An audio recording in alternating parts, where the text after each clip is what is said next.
So we got trailer 2, we got 70 screenshots, and we got character bios for a bunch of the characters. But we still don't know a lot about GTA 6. Obviously, we still don't know the story, but I'm more interested in looking for the finer details that we're still unaware of. And I think the biggest one, at least for me, is the weather system. Now, we've seen a few hints at what we'll be getting from the trailers and the screenshots, but we haven't seen a full-on rainstorm in action yet. I mean, in this shot from trailer 1, it's very clearly just finished raining, but we're not seeing the rainfall itself. And then in this screenshot, it also looks like it's just finished raining, but again, we're not seeing the rainfall. The closest we have to actually seeing rain is in this screenshot, since it looks like it's raining off in the distance here. But to be honest, I'm interested in more than just the rain. I want to see how varied the weather can get. In RDR2, we got to see some pretty intense storms, so I imagine we'll be seeing more of that, but since we're near the ocean, I think it's logical to wonder if we'll be seeing any hurricanes in the game.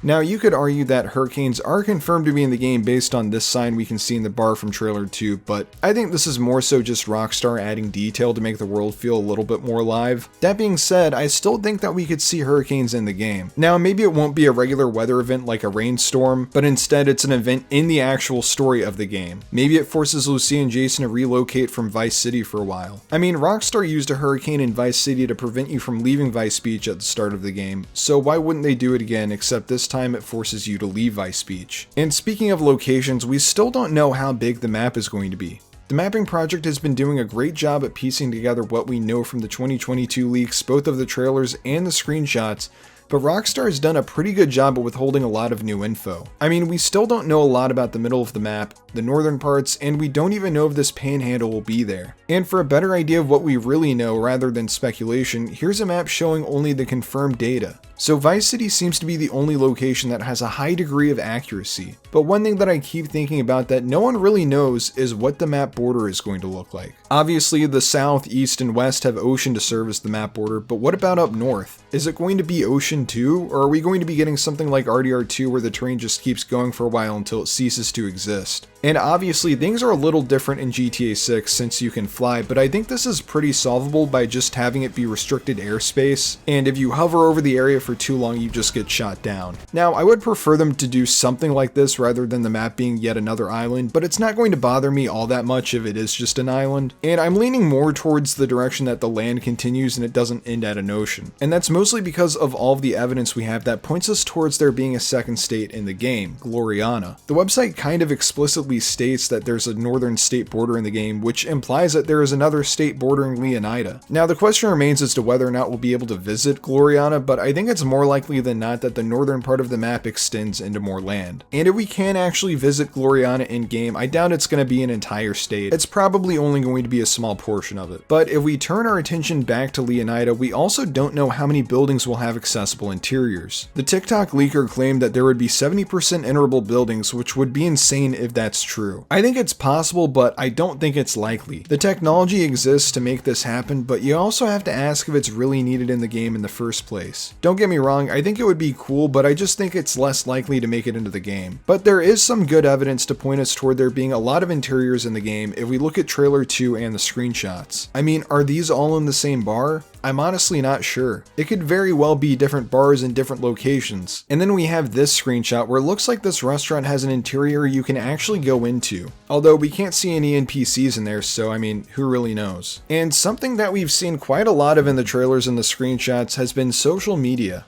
I mean, that was a huge part of the first trailer, all of those social media shots. And then in the screenshots, we can see NPCs with their phones out actively filming the scene in front of them. But what I want to know is, what are these NPCs doing with these videos that they're filming? Are they posting them to an in-game social media site? Will we be able to see videos that NPCs have filmed of Jason and Lucia as we play as them? I mean, that would be pretty awesome if that was in the game. But now let's move on to the economy. We were able to purchase businesses in GTA 5, but for me personally, it didn't add a whole lot to the game. On the other hand, Vice City forced you to purchase properties in order to progress through the story. Now, I'm not really a fan of either of these options, so it would be great to see some sort of middle ground. Like, maybe you don't have to buy businesses to progress further in the story, but it's still worth doing because you unlock extra resources in the story because of the businesses you bought. Kind of like how the camp upgrades in RDR2 worked. They weren't necessary, but they still added something to the game and enhanced the story. I'm also curious to see how the police and wanted system works in GTA 6 compared to GTA 5, and I'm actually more curious about what features they're going to bring over from Red Dead Redemption 2, because I think that something similar to the bounty system that they have in RDR2 would be really great and cool in GTA 6. Getting wanted in RDR2 feels more impactful than any time that I've ever been wanted in GTA 5, because if you get wanted in a town in RDR2, it doesn't just go away once you evade capture or leave the town. If you come back to town after evading capture, you're going to have to either pay off the bounty or just evade the lawmen in the town. Now, I don't think that GTA 6 is going to have a bounty system like RDR2 because that just doesn't really make a whole lot of sense here, but maybe the police are just more likely to recognize you if you've committed a crime in the city, and therefore the chances of you getting caught again in that city are higher. Let's say you rob a convenience store in Vice City and then come back a couple days later. It would be interesting if the police would still be on the lookout for you, so the only way you could get around the city is if you were disguised, or just very stealthy. Similarly, I'm also hoping that the police reaction to crimes will be a little bit more realistic. And I know that GTA is kind of built on the backbone of the police AI being kind of insane, but I think we've gotten to a point in the GTA series where realism is kind of the end goal. Like, I think it would be completely fine if the police didn't start shooting you immediately if you rammed into them on the road. That being said, I still think that the police can be as insane as they want to be past like the second or third wanted star. I just think that some of the more minor crimes should have the police response toned down just a little bit. And then the final thing that I wanted to talk about that we still don't know about is the NPC interaction and AI in the game. Now, we do know a little bit about what we can expect based on some of the patents that Rockstar's filed in the last couple years, but overall we're still in the dark on this because, well, we haven't seen any gameplay yet. And just to briefly go a little bit more in depth with what the patents were saying about the NPCs are going to have automatically generated responses to the environment based on what's happening around them. And at first glance, this doesn't sound like anything new because if you look back as far as GTA 4, you could see NPCs walking around with umbrellas or newspapers over their head when it began raining. But what this new system does is provide NPCs a series of branches for actions so that way their animation and behavior feels more unique to them. For example, if an NPC with the attribute drunk walks out into the rain, it's going to keep that drunk attribute and then pull from NPC reactions to rain. Basically, the AI is going to take into account a lot more details from the environment when deciding how an NPC reacts. And the goal of a system like this is to just create a lot more variation on the animations that we see in the game. So that way, instead of seeing the same animation of an NPC holding a newspaper over their head, we get something a little different with each NPC. And we may have already seen glimpses of this system in action based on what we've gotten in the trailers and the screenshots. But what we haven't seen at all is how Jason and Lucia will interact with NPCs in the game. I imagine that we're going to be seeing a system very similar to the greet and antagonize system that we got in RDR2, but hopefully a little bit more advanced. I doubt we're going to be able to have lengthy conversations with NPCs, but I imagine that we're going to be able to talk a little bit more about what's happening around in the environment. I'm thinking that it could be as small as something like Jason just talking about the weather to an NPC. And then the final thing that I want to talk about is character customization for Jason and Lucia. Obviously, we're going to be able to change hairstyles and clothing for both Jason and Lucia, but is it possible that we're going to be able to dye their hair? Or maybe for Lucia, get her nails done? I also think that it's incredibly likely that we're going to be able to change the physique of both Jason and Lucia. In trailer 2, we saw Jason working out on the beach and Lucia boxing, and I just think that it makes too much sense for this to be a stat for us to be able to change for each of the characters. And I think we'll finally find out whether or not these things are in the game when the gameplay trailer finally drops, whenever that drops. Anyway, that's going to do it for this video. If there's anything in this video that I missed out that you're looking forward to seeing more information about, let me know in the comments down below. Also, I'm working on a video where I go over new details that I missed from my overanalyzing trailer 2 video and pointing out things that I got wrong, so if you don't want to miss out on that video, make sure you hit the subscribe button. And if you need something else to occupy your time, don't worry, I've got you covered. If you haven't seen it already, I put out a 90-minute video going over all 70 GTA 6 screenshots. So if you haven't seen it, click on the video on the screen now.